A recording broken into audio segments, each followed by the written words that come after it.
So I will be demonstrating the synovial joint movements in the body. So starting out with flexion and extension. Flexion is decreasing the joint's angle, whereas extension is straightening the joint's angle or bringing it right back to zero.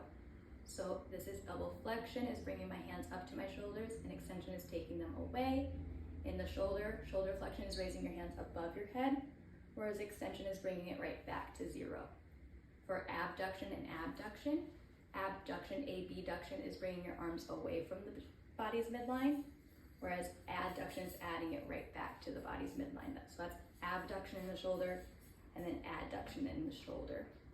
For elevation and depression, elevation is lifting your shoulders up towards your ears vertically, and then depression is pushing those shoulders down.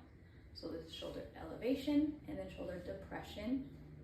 For protraction and retraction, in the shoulder, protraction is pushing that shoulder out forward anteriorly, and then retraction is pushing that shoulder back posteriorly.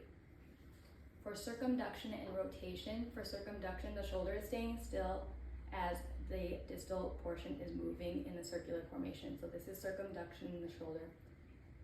And then rotation in the shoulder, the head of the humerus will be moving in and out. So this is rotation in the shoulder, medial and external rotation in the shoulder.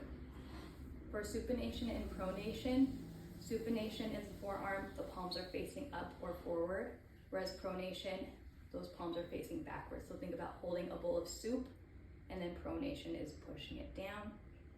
And then finally, dorsiflexion and plantar flexion of the foot. Dorsiflexion will be lifting it up towards your nose, whereas plantar flexion is pushing it down towards the floor. So dorsiflexion is up, plantar flexion is pushing it down towards the floor.